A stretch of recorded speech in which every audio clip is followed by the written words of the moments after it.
ಎಲ್ಲ ಏನು ಶಾಸಕರಿದ್ದಾರೆ ವಿರೋಧ ಮಾಡ್ತಾ ಇದ್ದಾರೆ, ಅವರ ಮನೆಗಳಿಗೆ ಮುತ್ತಿಗೆ ಹಾಕ್ತೀವಿ.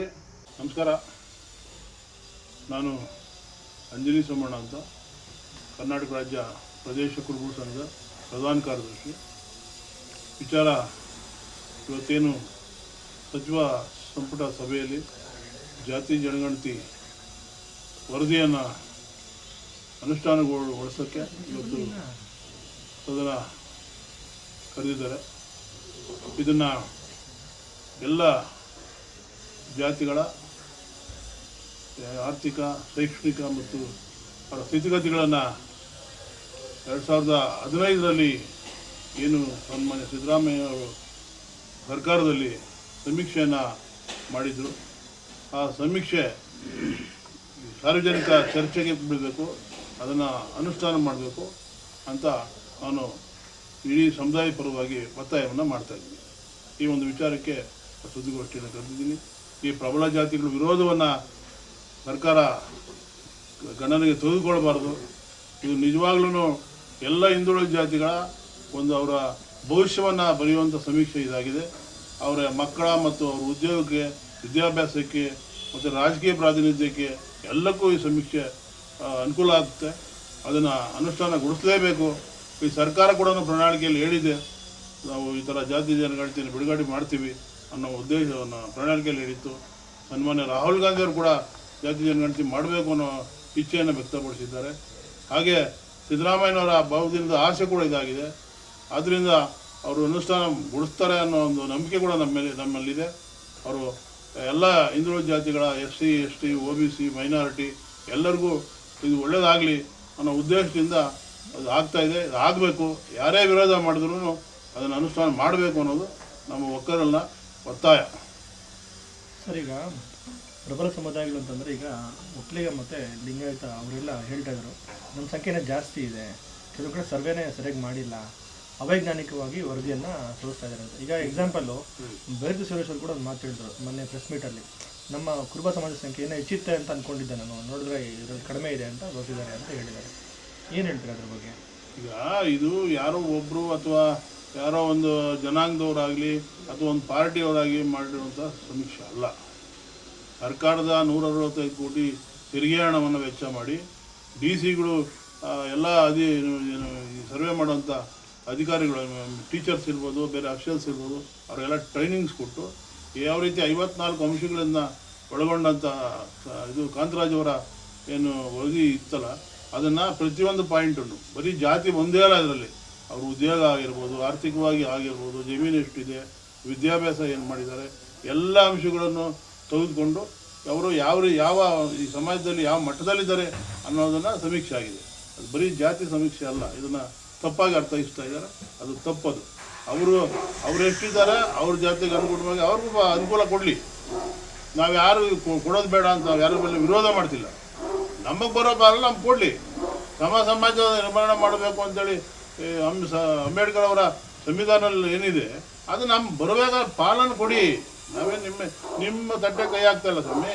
ನಮ್ಮ ಪಾಲು ನಮ್ಮ ಬರಬೇಕಾದ ಪಾಲನ್ನು ಕೊಡಿ, ನಮ್ಮ ಒತ್ತಾಯ ಅಷ್ಟೇ. ಇದರಲ್ಲೇನು ಯಾರನ್ನೇನು ವಿರೋಧ ಮಾಡೋದು ಪ್ರಶ್ನೆ ಇಲ್ವೇ? ನಾವ್ಯಾಕೆ ವಿರೋಧ ಮಾಡ್ತೀವಿ? ವರದಿ ಯಾರ ಕೈಯಲ್ಲಿದೆ? ಈಗ ಮೊನ್ನೆ ಅಷ್ಟೇ ಮಿನಿಸ್ಟ್ರಿ ಕ್ಯಾಬಿನೆಟಲ್ಲಿ ಕೊಟ್ಟಿದ್ದಾರೆ ವರದಿನ.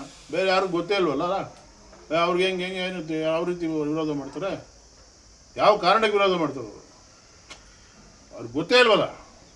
ವರದಿಯಲ್ಲಿ ಏನಿದೆ ಅಂತ ಅವ್ರಿಗೆ ಗೊತ್ತಿಲ್ಲದೇ ವಿರೋಧ ಮಾಡಿದ್ರೆ ಅದಕ್ಕೆ ಅರ್ಥನೇ ಇಲ್ಲ. ಈಗ ಒಳ್ಳೆಲ್ಲ ನಾವು ಹೋರಾಟ ಮಾಡೇ ಮಾಡ್ತೀವಿ.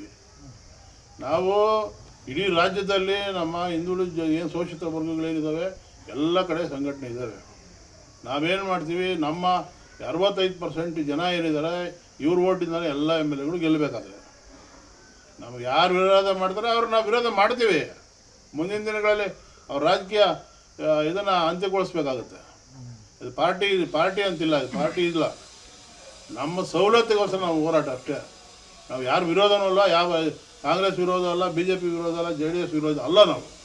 ನಮ್ಮ ಸವಲತ್ತು ನಮಗೆ ಕೊಡಿ. ಸಂವಿಧಾನದಲ್ಲಿ ಏನಿದೆ ಅದನ್ನು ನಮಗೆ ಕೊಡಿ ಅಷ್ಟೇ ನಮ್ಮ ಒತ್ತಾಯ, ಬೇರೆ ಯಾವ ಕಾರಣವೂ ಇಲ್ಲ. ಈ ಕಾರಣಕ್ಕೋಸ್ಕರ ನಾವು ಕೇಳ್ತಾ ಇದ್ದೀವಿ. ಆಮೇಲೆ ಮುಂದುವರೆದಿಂದ ಒಂದು ಮಾತು ಹೇಳ್ತೀವಿ. 18ರಲ್ಲಿ ಅಕ್ಟೋಬರಲ್ಲಿ ಈ ವರದಿ ತಯಾರಾಯಿತು. ಆಗ ಸನ್ಮಾನ್ಯ ಮುಖ್ಯಮಂತ್ರಿಗಳಾದ ಕುಮಾರಸ್ವಾಮಿಯವರು ಮುಖ್ಯಮಂತ್ರಿ ಆಗಿದ್ದರು, ಅವರು ಪುಟ್ಟರಂಗ ಶೆಟ್ಟರು ಮಿನಿಸ್ಟ್ರ್ ಆಗಿದ್ದರು. ಅವರ ವರದಿನೇ ತೊಗೊಳ್ಳಿಲ್ಲ. ಇವತ್ತು ಸರಿ ಇಲ್ಲ ಅಂತ ಮಾತಾಡೋಕ್ಕೆ ಅವ್ರಿಗೇನು ನೈತಿಕತೆ ಇದೆ? ವರದಿ ಇವ್ರು ತೊಗೊಳ್ಬೇಕಾಗಿತ್ತು. ಅಲ್ಲಿ ಏನಿದೆ ಏನಿಲ್ಲ ಅನ್ನೋದು ಚರ್ಚೆಗೆ ಬಿಡಬೇಕಾಗಿತ್ತು. ಅವತ್ತು ಅವರು ತೊಗೊಳಕ್ಕೆ ತಯಾರಿಲ್ಲ. ಈಗ ಅವರು ಕ್ಯಾಬಿನೆಟಲ್ಲಿ ಇದು ಮಂಡಿಸಿದ ಮೇಲೆ ಇವರು ಮಾತಾಡ್ತಾರೆ. ಇವ್ರ ಬಳಿ ಸಮೀಕ್ಷೆ ಇದೆಯಾ, ವರದಿ ಇದೆಯಾ ಅವ್ರ ಹತ್ರ? ಇಲ್ವಲ್ಲ. ಅವ್ರಿಗೆ ಯಾರು ಕೊಟ್ಟರು ವರದಿನ? ಯಾವ ರೀತಿ ಹೇಳ್ತಾರೆ ಅವರು? ಅವ್ರಿಗೆ ಮಾತಾಡೋಕ್ಕೆ ಏನು ನೈತಿಕತೆ ಇದೆ? ಅದು ವರದಿ ನೋಡಿದಲ್ಲ ಅವರು? ಈ ಸಂಪುಟದಲ್ಲಿ ಅವ್ರೇನು ಸಚಿವರಾ ವರದಿ ತೊಗೊಳಕ್ಕೆ? ಇಲ್ವಲ್ಲ. ಅವ್ರು ಮಾತಾಡೋದ್ರಲ್ಲಿ ಕೇಂದ್ರ ಮಂತ್ರಿಯಾಗಿ ಅವ್ರು ಮಾತಾಡೋದ್ರೆ ಸ್ವಲ್ಪ ಯೋಚನೆ ಮಾಡಿ ಮಾತಾಡಬೇಕಾಗುತ್ತೆ. ಮೈನಾರಿಟಿ, ಬ್ಯಾಕ್ವರ್ಡ್ ಕ್ಲಾಸು ಎಲ್ಲರೂ ಒಟ್ಟು ತೊಗೊಂಡು ಅವರು ಸರ್ಕಾರ ಮಾಡಿತಾ ಇದ್ದಾರೆ. ಅವರ ಸವಲತ್ತುಗಳಿಗೆ ಇವರು ವಿರೋಧ ಮಾಡೋದಾದರೆ ನಾಳೆ ಇವ್ರ ನಾಯಕತ್ವ ನಮ್ಗೆ ಯಾಕೆ ಬೇಕಾಗಿದೆ? ಇದನ್ನು ಪ್ರಶ್ನೆ ಮಾಡಬೇಕಾಗುತ್ತಲ್ವಾ? ಯಾರೇ ವಿರೋಧ ಮಾಡಲಿ, ಸರಿ ಇಲ್ವಲ್ಲ ಅದು? ಸರ್ಕಾರಕ್ಕೂ ಅನ್ವಯ ಆಗುತ್ತೆ ಇದು? ಎಲ್ಲಕ್ಕೂ ಸರ್, ನಾವು ಸರ್ಕಾರ ಮಾಡಲಿಲ್ಲ, ಸರ್ಕಾರಕ್ಕೂ ನಾವು ವಿರೋಧ ಮಾಡ್ತೀವಿ. ನಾವು ಮಣ್ಣು ಅನುಷ್ಠಾನ ಮಾಡಲೇಬೇಕು. ಯಾಕೆ ಮಾತನ್ನು ಹೇಳ್ತೀನಿ ಅಂದರೆ, ಇವತ್ತು 4,09,000 ಕೋಟಿ ಕರ್ನಾಟಕದ ಬಡ್ಜೆಟ್ ಇದೆ. ನಾವು ಯಾರ್ಯಾರು ಎಷ್ಟೆಷ್ಟು ಜನಸಂಖ್ಯೆ ಇದ್ದಾರೆ ಅವ್ರಿಗೆ ಕಾರ್ಯಕ್ರಮ ಕೊಡಲಿ. ಬಡ್ಜೆಟಲ್ಲಿ ನಮ್ಮ ಪಾಲು ಏನಿದೆ ನಮಗೆ ಕೊಡಲಿ, ಬೇರೆಯವ್ರ ಪಾಲು ಬೇರೆಯವ್ರಿಗೆ ಕೊಡಲಿ. ನಾವೇನು ಅವ್ರ ಪಾಲು ನಮಗೆ ಕೊಡಿ ಅಂತ ನಾವು ಕೇಳ್ತಾ ಇಲ್ಲ. ಇಲ್ಲ ಸರ್, ಮತ್ತೆ ಮರುಪರಿಶೀಲನೆ ಅದು ಕೂಡ ಒಳ್ಳೇದಲ್ವಾ? ಯಾರು ನಾನು ಹೇಳೋದು ಅದ್ರಲ್ಲಿ ಏನು ನ್ಯೂನತೆಗಳಿದ್ರೆ ಪರ್ಸ್ನಲ್ಲೇ ಮಾಡಲಿ, ಅದು ಸರಿಪಡಿಸ್ಲಿ. ನಾವು ಅದನ್ನೇ ಸರಿ ಅಂತ ನಾವೇನು ಇದನ್ನು ನಾವು ನೋಡಿಲ್ವಲ್ಲ, ನಮಗೆ ಗೊತ್ತಿಲ್ವಲ್ಲ. ಅದನ್ನು ಚರ್ಚೆಗೆ ಬಿಡಿ. ನೀವು ವಿಧಾನಮಂಡಲದಲ್ಲಿ ಚರ್ಚೆ ಮಾಡಿ, ಹೊಸ ಒಂದು ವಿಶೇಷ ಅಧಿವೇಶನ ಕರೀರಿ, ಆಮೇಲೆ ಪಬ್ಲಿಕ್ಗೂ ಬಿಡಿ, ಇದನ್ನು ಚರ್ಚೆ ಆಗಲಿ. ನಾವು ಅದ್ರ ಬಗ್ಗೆ ವಿರೋಧನೇ ಇಲ್ಲ. ನಾವೇನಾದರೆ ಸಮೀಕ್ಷೆನ ಅನುಷ್ಠಾನಗೊಳಿಸಿ, ಸರಿಪಡಿಸಿ, ನಾವು ಅದ್ರಲ್ಲಿ ವಿರೋಧ ಇಲ್ಲ. ಬೇರೆ ಸಮುದಾಯನ ಹೊಡೆದ್ರು ಅಂತ ಸರ್, ಈಗ ಪರಿಶಿಷ್ಟ ಜಾತಿಯವರು 1 ಕೋಟಿ ಚಿಲ್ಲರೆ ಇದ್ದಾರೆ. ಅವ್ರದ್ದು ಸಮೀಕ್ಷೆಯಲ್ಲಿ ಬಂದಿದೆ ಅಂತ ಮೊನ್ನೆ ನಾನು ಪತ್ರಿಕೆಯಲ್ಲಿ ನೋಡಿದೆ. ಅದು ತಪ್ಪು ಅಂತ ಒಂದು ಸರಿನಾ? ಇದು ಯಾರು ಮಾಡಿದ್ದಾರೆ ಸರ್ ಸಮೀಕ್ಷೆ? ಸರ್ಕಾರಿ ನೌಕರರು ತಾನೇ ಮಾಡಿದ್ದಾರೆ. ಇವ್ರು ನಾಳೆ ಇನ್ನೊಂದು ಸಮೀಕ್ಷೆ ಮಾಡ್ತಿದ್ರು ಮಾಡೋದು ಅದೇ ನೌಕರರೇ ಅಲ್ವಾ? ಬೇರೆಯವ್ರನ್ನ ಕರ್ಕೊಂಡು ಮಾಡಿಸೋಕ್ಕಾಗತ್ತೆ? ಅದನ್ನು ಹೇಳೋದು ಅರ್ಥ ಆಯ್ತು. ಸರ್ಕಾರಿ ನೌಕರರಿಗೆ ಪ್ರತಿಯೊಬ್ಬ ಜಿಲ್ಲಾ ಅಧಿಕಾರಿಗಳ ಮುಖಾಂತರ ತರಬೇತಿ ಕೊಟ್ಟು ಅವರ ಕೈನಲ್ಲೇ ಸಮೀಕ್ಷೆ ಮಾಡಿದ್ದಾರೆ. ನಾಳೆ ಇನ್ನೊಂದು ಹೊಸ ಸಮೀಕ್ಷೆ ಮಾಡೋದು ಅವರೇ ಮಾಡಬೇಕಲ್ವ? ಬೇರೆಯವ್ರು ಯಾರು ಬಂದು ಮಾಡೋಕ್ಕಾಗುತ್ತೆ? ಅವರೇ ಮಾಡಬೇಕಲ್ವಾ? ಅವ್ರು ಮಾಡಿ ಸರಿ ಇಲ್ಲ ಅಂದಮೇಲೆ ಮತ್ತೆ ಇನ್ನೊಂದು ಸರಿ ಹೆಂಗೆ ಮಾಡೋಕ್ಕೆ ಇವ್ರು ಹೇಳ್ತಾರೆ? ಈಗ ಮೈನರ್ ಅನ್ಸ್ ಇದ್ದೇ ಇರ್ತವೆ. ಯಾವುದೋ ಒಂದು 1 or 2% ಅಥವಾ ಒಂದು 5% ಸಮೀಕ್ಷೆಯಲ್ಲಿ ಮಿಸ್ ಆಗಿರ್ಬೋದು. ನಾನು ಅದನ್ನೇನು 100ಕ್ಕೆ 100 ಆಗಿದೆ ಅಂತ ನಾನೇನು ವಾದ ಮಾಡ್ತಿಲ್ಲ. ಆಗಿರ್ಬೋದು, ಮೈನರ್ ಎರರ್ಸ್ ಇರ್ತವೆ. ಹಾಗಂತೇಳಿ ಸಮೀಕ್ಷೆನೇ ಸರಿ ಇಲ್ಲ ಅಂತ ಹೇಳೋದು ತಪ್ಪಲ್ವಾ? ಅದು ಬಂದು ಏನು ಕುರುಬ ಸಮುದಾಯ ಎಷ್ಟಿಗೆ ಸೇರಿಸ್ಬೇಕು ಅನ್ನೋ ಒತ್ತಾಯ ಏನಿದೆ, ಅದಕ್ಕೆ ಅದದೇ ಆದಂಥ ಕುಲಶಾಸ್ತ್ರ ಅಧ್ಯಯನದ ವರದಿ ಬೇಕಾಗಿದೆ. ಆ ವರದಿ ತಯಾರಾಗಿ ಡೆಲ್ಲಿಗೆ ಹೋಗಿದೆ ಮತ್ತು ವಾಪಸ್ ಅದನ್ನು ಫೈಲ್ ಮತ್ತೆ ಕರ್ನಾಟಕಕ್ಕೆ ಬಂದಿದೆ. ಆ ಕುಲಶಾಸ್ತ್ರ ಅಧ್ಯಯನದಲ್ಲಿ ಕೆಲವು ಏನು ನ್ಯೂನತೆಗಳಿದೆ, ಅದು ಸರಿಪಡಿಸಿ ಕಳಿಸಿ ಅಂತ ಫೈಲ್ ವಾಪಸ್ ಬಂದಿದೆ. ಅದು ರೆಡಿಯಾಗಿದೆ, ಅದು ಹೋಗುತ್ತೆ, ಮತ್ತೆ ಡೆಲ್ಲಿಗೆ ಹೋಗುತ್ತೆ. ಸಮೀಕ್ಷೆಗೆ ಸಂಬಂಧ ಅದಕ್ಕೆ ಸಂಬಂಧ ಇಲ್ಲ, ಅದೇ ಬೇರೆ. ನಾವು ಟ್ರೈಬಲ್ಸು ಅನ್ನೋದಕ್ಕೆ ನಾವು ಎಷ್ಟಿಗೆ ಸೇರಿಸಿ ಅಂತ ಕೇಳ್ತಾ ಇದ್ವಿ. ನಾವು ಕುರಿ ಮೇಯಿಸಿ ಕುಲ್ಕಸವಾಗಿ ಇಟ್ಕೊಂಡು ಮಾಡ್ತಾ ಇದ್ದಂಥ ಕಸಬುಗಳು, ಅದಕ್ಕೆ ನಾವು ಅಲೆಮಾರಿಗಳಿಗೆ ಓಡಾಡ್ತಾ ಇದ್ವಿ. ನಮಗೆ ಎಷ್ಟಿಗೆ ಸೇರಿಸಿ ಅನ್ನೋದು ಒತ್ತಾಯ. ಅದಕ್ಕೆ ಇದಕ್ಕೆ ಸಂಬಂಧ ಇಲ್ಲ. ಇದೇ ಬೇರೆ ಅದೇ ಬೇರೆ. ಎಲ್ಲ ಏನು ಶಾಸಕರಿದ್ದಾರೆ ವರದಿಗೆ ವಿರೋಧ ಮಾಡ್ತಾ ಇದ್ದಾರೆ, ಅವರ ಮನೆಗಳಿಗೆ ಮುತ್ತಿಗೆ ಹಾಕ್ತೀವಿ. ನಿನ್ನೆ ನಮ್ಮ ರಾಜ್ಯ ಸಂಘದ ಅಧ್ಯಕ್ಷರು ಅದನ್ನು ಹೇಳಿದ್ದಾರೆ. ನಿನ್ನೆ ಬೆಂಗಳೂರಲ್ಲಿ ಪ್ರೆಸ್ ಮೀಟಲ್ಲಿ ಹೇಳಿದ್ದಾರೆ, ನಾವು ಪ್ರತಿಯೊಬ್ಬ MLAಗೂ ಗಿರಾವ್ ಮಾಡೇ ಮಾಡ್ತೀವಿ ಅದನ್ನು.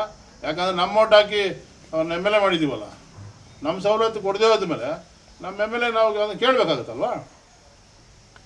ಅದರಲ್ಲಿ ತಪ್ಪೇನಿದೆ? ಪ್ರಜಾಪ್ರಭುತ್ವ ಅಲ್ವಾ? ನಮ್ಮ ಹಕ್ಕು ನಮ್ಗೆ ಕೊಡಿ ಅಂತ ಕೇಳೋದು ಪ್ರಜಾಪ್ರಭುತ್ವ ಹಕ್ಕಲ್ವಾ? ಅದು ನಾವು ಕೇಳ್ತೀವಿ. ಆಯ್ತು, ತೆಗಿಲಿಲ್ಲ ಅಂತಂದರೆ ನಾಳೆ ಅವ್ರಿಗೆ ಲಾಸ್ ಆಗುತ್ತೆ. ಅದು ನಾನೇನಾಗ ಹೇಳ್ತಾ ಇದ್ದೀನಿ ಅಂತಂದರೆ, ನಮ್ಮ ಹೋರಾಟ ನಿಲ್ಲೋದೇ ಇಲ್ಲ.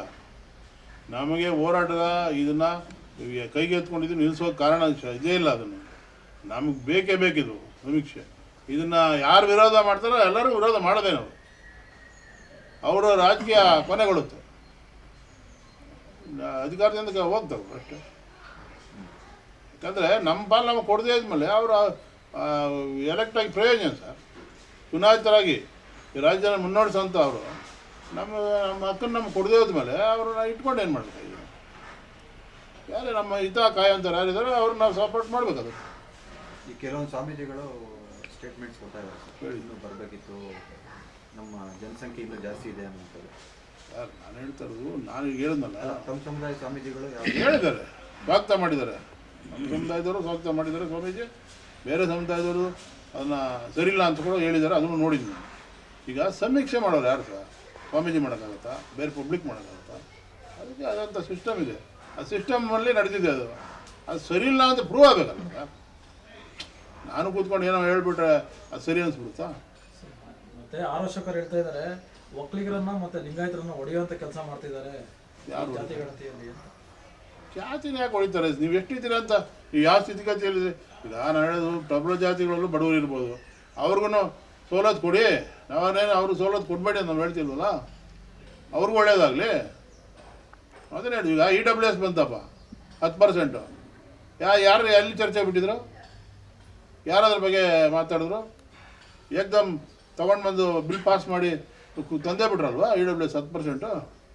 ನಮಗೆ ಹಿಂದುಳಿದವ್ರು ಕೊಡೋದಕ್ಕೆ ಯಾಕೆ ಇಷ್ಟು ಒದ್ದಾಟ? ಮೇಲ್ವರ್ಗದವ್ರಿಗೆ ನೀವು ತಂದು 10% ಕೊಟ್ಟೇ ಬಿಡ್ರಲ್ಲ. ನಮ್ಮ ಪಾಲು ನಾವು ಕೇಳ್ತಾ ಇದ್ರೆ ನಮ್ಗೆ ಯಾಕೆ ಕೊಡ್ತಾ ಇಲ್ಲ? ಬೇರೆ ರಾಜ್ಯಗಳಲ್ಲಿ ಇದೆಯಲ್ಲ, 70%ವರೆಗೂ ರಿಸರ್ವೇಷನ್ ಇದೆಯಲ್ಲ. ಕರ್ನಾಟಕದಲ್ಲಿ 50% ಇದೆಯಲ್ಲ. ನಮ್ಮ ಮಕ್ಕಳಿಗೆ ಸ್ವಲ್ಪ ವಿದ್ಯಾಭ್ಯಾಸನೋ ಉದ್ಯೋಗನೋ ಬೇರೆ ರಾಜಕೀಯ ಪ್ರಾತಿನಿಧ್ಯ ಎಲ್ಲ ಸಿಗಲಿ ಬಿಡ್ರಿ. ಸರಿ, ಮುಂದಿನ ಪೀಳಿಗೆಗೆ ಒಂದು ಅನುಕೂಲ ಆಗಬೇಕು ಅನ್ನೋ ಉದ್ದೇಶಕ್ಕೋಸ್ಕರ ನಾವು ಹೋರಾಟ ಮಾಡ್ತೀವಿ. ಈಗ ಈ ಸಮೀಕ್ಷೆ ವಿರುದ್ಧ ವಿರೋಧ ಪಕ್ಷದವ್ರು ಮಾತಾಡೋ ಸಹಜ ಸರ್. ತಮ್ಮ ಪಕ್ಷದ ಹಿರಿಯ ಶಾಸಕರು ಶಾಮನೂರು ಶಿವಶಂಕರಪ್ಪ ಅವರು ಕೂಡ ಇದನ್ನು ವಿರೋಧ ಮಾಡಿದ್ದಾರೆ. ಅವರು ಜಾತಿ ಸಂಘದಿಂದ ಮಾತಾಡಿದ್ದಾರೆ ಇವತ್ತು.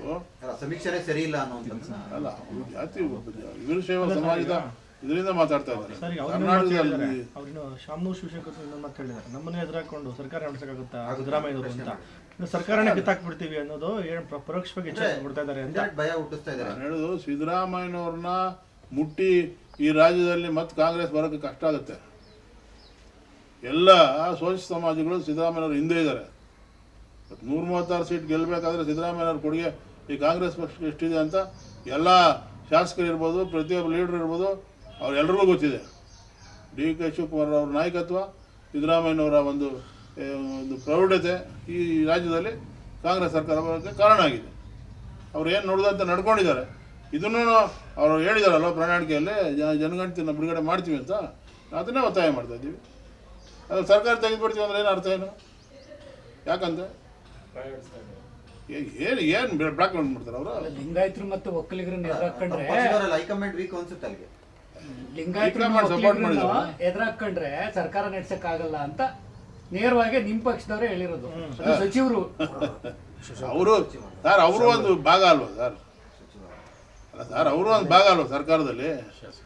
MLA ಆಗಿರ್ಬೋದು, ಇವರಾಗಿರ್ಬೋದು, ಅವ್ರು ಭಾಗ ಅಲ್ವಾ ಸರ್ಕಾರಕ್ಕೆ? ಸರ್ಕಾರ ತೆಗೆಯೋದಾದ್ರೆ ಯಾರು ಗ್ಲಾಸು? ಅವ್ರಿಗೆ ಅಲ್ವಾ? ಪ್ರಮುಖ ನಾಯಕರು ಸರ್ ಅವರು. ಆಗಲಿ ಸರ್, ನಾಳೆ ಹಿಂದುಳಿದ ಜಾತಿಗಳು ಓಟ್ ಇಲ್ಲದೆ ಅವ್ರು ಗೆದ್ಬಿಡ್ತಾರ ಸರ್? ನೋಡೋಣ ಸರ್, ಅವ್ರ ಕಾನ್ಸ್ಟಿಟ್ಯೂನ್ಸಿಯಲ್ಲೇ ನಾವು ಹೋಗ್ತೀವಿ ಆಮೇಲೆ. ಅಲ್ಲ, ಈಗ ಈ ಬಾರಿ ಹೆಚ್ಚು ಲಿಂಗಾಯತರು ಶಾಸಕರು ಆಯ್ಕೆ ಆಗಿದ್ದಾರೆ. ನೀವು ಈ ಮಾತಾಡಿದ್ರೆ ಅವ್ರಿಗೆ ಇನ್ನೂ ಒಂದು ಸ್ವಲ್ಪ ಹೋಗ್ಲಿ ಬಿಡಿ ಸರ್, ಓಟ್ ನಮ್ದಲ್ವಾ? ಕಾಂಗ್ರೆಸ್ ಪಾರ್ಟಿ ಟಿಕೆಟ್ ತೊಗೊಂಡು ಓಟ್ ನಮ್ದು ಹಾಕಿಸ್ಕೊಂಡು ಶಾಸಕರಾಗಿ ನಮ್ಮ ವಿರೋಧ ಮಾತಾಡ್ತಾರೆ ಅಂತಂದ್ರೆ ನಾವು ಅವ್ರ ವಿರುದ್ಧ ಮಾತಾಡ್ಬೇಕಾಗತ್ತೆ. ನಾವು ಜಾತಿ ವಿರುದ್ಧ ಎಲ್ಲ ಮಾತಾಡ್ತಿಲ್ಲ. ಯಾರು ನಮ್ಮ ವಿರುದ್ಧ ಮಾತಾಡ್ತಾರೋ ಅವ್ರ ವಿರುದ್ಧ ಮಾತಾಡ್ತೀವಿ. ನಾವು ಜಾತಿ ವಿರೋಧ ಇಲ್ಲ. ನಾವು ಈ ವರದಿಯನ್ನು ಅನುಷ್ಠಾನ ಮಾಡಲಿಕ್ಕೆ ಯಾರು ವಿರೋಧ ಮಾಡ್ತಾರೋ ಅವ್ರ ವಿರೋಧಿ, ಅವ್ರ ವಿರುದ್ಧ ಮಾಡ್ತೀವಿ. ಜಾತಿಗೆ ನಾವು ವಿರೋಧ ಮಾಡ್ತಿಲ್ಲ. ಸರ್, ಇವಾಗ ಏನಾದ್ರು ಒಂದು ನಿಯೋಗವಾಗಿ ಇವತ್ತು ಸಚಿವ ಸಂಪುಟ ಒತ್ತಾಯ ಏನು ಮಾಡ್ತೀರಾ? ಮಾಡಿದ್ದೀವಿ, ಮೊನ್ನೆನೂ ಹೋಗಿದ್ವಿ, ಮಾತಾಡಿದ್ದೀವಿ. ಅವರು ಭರವಸೆ ಕೊಟ್ಟಿದ್ದಾರೆ. ಇಲ್ಲ, ಎಲ್ಲರನ್ನೂ ಇದು ಮಾಡಿ ಸಮನ್ವಯ ಮಾಡಿ ಈ ಅನುಷ್ಠಾನ ಮಾಡೋಣ, ಸ್ವಲ್ಪ ಹೆಚ್ಚು ಕಡಿಮೆ ಏನಿದ್ರೆ ತಿದ್ದುಪಡಿ ಮಾಡೋಣ ಅಂತ ಕೂಡ ಮಾತಾಡಿದ್ದಾರೆ. ಸರಿ, ಓದೋದಕ್ಕೆ ರಿಸರ್ವೇಷನ್ ಬೇಕು, ಸಿಗ್ತದೆ. ಉದ್ಯೋಗಕ್ಕೆ ಏನು ಬೇಕು ರಿಸರ್ವೇಷನ್ ಸಿಗ್ತದೆ. ರಾಜಕೀಯವಾಗಿ ಎಷ್ಟು % ಕೊಡಬೇಕು ಅಷ್ಟು % ಸಿಗ್ತದೆ. ಸ್ಯಾಟಿಸ್ಫೈ ಇದೆ ತಮಗೆ? ಬರಬೇಕಲ್ಲ ಸರ್, ಅಲ್ಲ, ಎಷ್ಟಿದೆ ಅಷ್ಟು ಬೇಕಲ್ವ? ಅಷ್ಟಕ್ಕೆ ಸಮಾಧಾನ. ಸಮಾಧಾನ ನೀವು ಇದೆ. ಹೆಚ್ಚಿಗೆ ಬರಲಿ ಅಂತ ಆಸೆ ಪಡೋಕ್ಕಾಗಲ್ವಾ? ಬೇರೆಯವ್ರ ತಟ್ಟೆಗೆ ನಾವು ಕೈ ಹಾಕೋ ಕೆಲಸ ಬೇಡ. ನಮ್ಮ ತಟ್ಟೆ ಊಟ ನಮ್ಗೆ ಬರಲಿ, ನಮ್ಮ ಪಾಲು ನಮ್ಗೆ ಸಿಗಲಿ. ನಾವು ಬೇರೆಯವ್ರದ್ದು ಕಷ್ಟ ಕೊಡಿ ಅಂತ ನಾವು ಕೇಳೋದು. ನಮ್ಮ ಪಾಲು ನಮಗೆ ಕೊಡಿ. ಅಲ್ಲ, ಇನ್ನೂ ಬರಬೇಕಾ ಅಂತ ನಾನು ಕೇಳ್ತಾರೆ. ನಮ್ದು ಏನು ಜನಸಂಖ್ಯೆ ಇದೆ ಅಷ್ಟಕ್ಕೆ ನಾವು ಸಮಾಧಾನ. ಅಷ್ಟೇ ರಾಜ್ಯದಲ್ಲಿ 50 ಲಕ್ಷ ಅಷ್ಟೇ ಕುರುಬ ಸಮುದಾಯ ಇಲ್ಲ. ಸಮೀಕ್ಷೆಯನ್ನು ಒಪ್ಕೊಳ್ಳೇಬೇಕಲ್ಲ ಸರ್? ಸಮೀಕ್ಷೆ ಏನಿದೆ ಅದನ್ನ ಒಪ್ಕೊಳ್ಬೇಕಾಗುತ್ತೆ. ಸಮೀಕ್ಷೆ ಯಾರೊಬ್ಬರದ್ದು ಅಲ್ವಲ್ಲ.